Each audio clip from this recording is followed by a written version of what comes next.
Bonjour à tous, j'espère que vous allez bien et que vous êtes en bonne santé. J'ai reçu un très bel compliment dans un commentaire et ils disent que je suis presque bon pour aller à Koh Lanta. Et j'aurais aimé, effectivement, parce que j'ai toujours adoré regarder ces émissions Pékin Express et Koh Lanta, et notamment 11e saison Pékin Express, il y avait Maurice, il y avait mon âge. Ah, j'étais admirative de la force qu'il dégageait, cet homme. Vraiment, c'était fantastique. Moi, j'aurais peut-être la même énergie, mais j'ai une hygiène de vie qui ne permettrait pas ça. Je me demandais toujours comment ils le font. C'est impossible de ne pas se coucher à telle heure, pas se lever à telle heure, pas manger à telle heure, pas manger ceci, celle-là. Et surtout, ce qui m'intriguait, oui, mon hygiène alimentaire ne permettrait pas. Je mange à 13 heures et exactement ça. Et surtout, les choses qui étaient le plus intriguant pour moi, comment ils ont fait pour aller aux toilettes.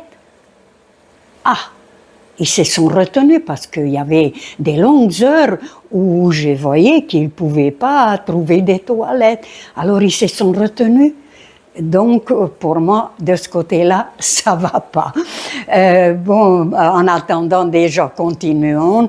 Je suis très contente parce que chaque jour, ça avance un petit peu de plus en plus. Et là, c'est tout dégonflé, mais par contre, là, il n'y a rien à faire. Il reste encore un petit peu. Mais on m'a dit que c'est le plus dur. C'est là que ça va être en dernière. Bon, alors en attendant, ne nous plaignons pas. Il y a pire dans le monde, comme je dis toujours. Alors, quelques petites variantes de tout ce que j'ai déjà fait. Maintenant, j'entre dans le sérieux. Jusque-là, c'était la rigolade pour le moral, etc. Mais du fait que j'ai une programmation dans ma tête, j'ai un objectif dans ma tête, à savoir de rajeunir de plus en plus. Donc, de ce fait, on ne peut pas faire de n'importe quoi. Pour l'équilibre, alors, j'ai un très très mauvais équilibre. J'ai essayé de faire dans le yoga les arbres. C'est pas évident, mais je sais maintenant pourquoi. Parce que bon, maintenant j'ai compris. Déjà, il faut que ça entre, que le cerveau, il accepte ça et qu'il arrive à gérer. Parce que sinon, il ne comprend pas pourquoi je fais ça. Alors, donc, je commençais comme ça et de plus en plus se ralentir. Déjà là, le cerveau, il s'est dit quelque chose qui ne va pas. Voyez? Alors, j'essaie de ralentir. Déjà, voilà, première étape, c'est ça. Avant le arbre, voilà. Voyez? Et pourtant, c'est pas grand-chose. Eh ben voilà, là, toujours. Alors, ça, j'ai trouvé formidable. Je vais vous expliquer pourquoi. Voilà, je me mets au bout.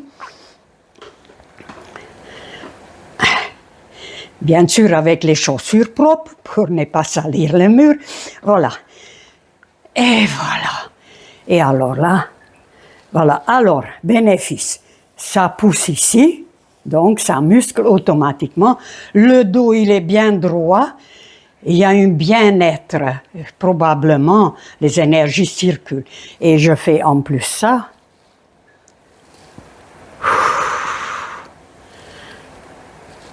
Et bien sûr, les jambes le plus haut possible, mais...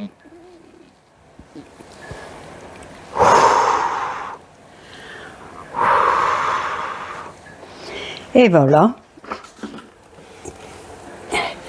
Vous voyez, même les chaises, avant de me lever, il fallait du temps. Hein. Alors, ça c'est encore mon trouvaille à moi. Je trouve toujours quelque chose, système D. Hein. Lorsque on attend le bus, 5-10 minutes, ou on est même dans la salle d'attente chez un dentiste, je ramène un coussin avec moi, bien dur, bien épaisse, au cas où les chaises ne sont pas assez hautes. Si par hasard vous tombez sur une chaise assez haute, tant mieux. Sinon, vous mettez les coussins et ça vous soulève. Et voilà, qu'est-ce que vous faites? Voilà. 10 minutes, 15 minutes, pendant qu'on attend, vous vous rendez compte, la circulation du sang, c'est génial. Et il y a un autre avantage. qu'on peut en même temps travailler le périnée, et ne vous inquiétez pas, personne ne s'apercevra. Voilà, encore c'est mon truc à moi. Voilà, qu'est-ce qu'on est bien appris, c'est incroyable. Voilà, ce sont des petits trucs qu'on peut inventer. Après, bien sûr, le hula hoop avec un petit peu de musique.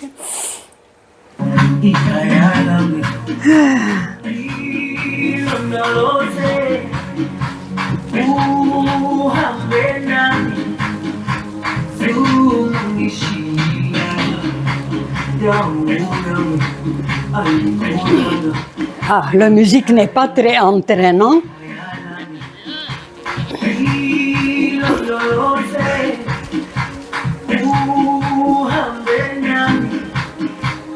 Ah, voilà.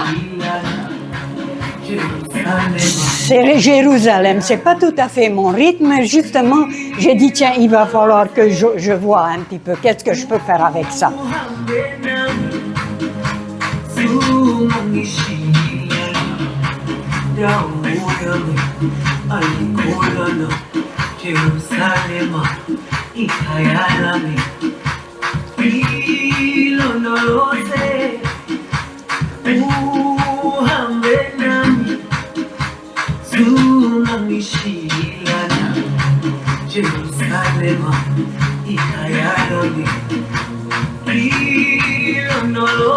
Moi, mon truc, c'est plutôt de sauter.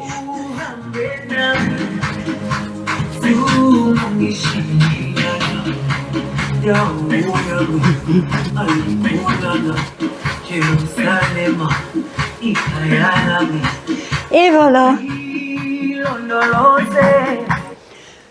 Alors aussi, certaines personnes, ils me disent « Oui, ben voilà, tu parles toujours de joie de vivre, c'est facile, peut-être que tu n'as jamais eu des gros problèmes dans ta vie, peut-être que tu n'as pas eu de malheurs, etc. » Ah, je dis si, j'ai eu des épreuves, beaucoup d'épreuves, notamment même ultime épreuve de perdre un enfant, c'est pour ça que je suis tombée dans la boulimie. Mais après 20 ans, lorsque on a de la chance de se relever, de sortir la tête de l'eau, et c'est là on se pose des questions.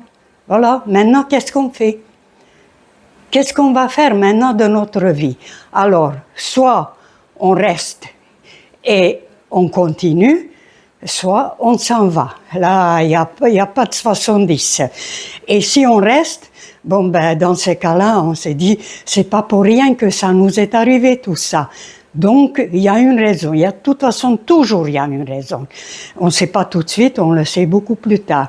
En attendant, bon, ben, ça change rien à la situation. C'est pas la peine de continuer de souffrir.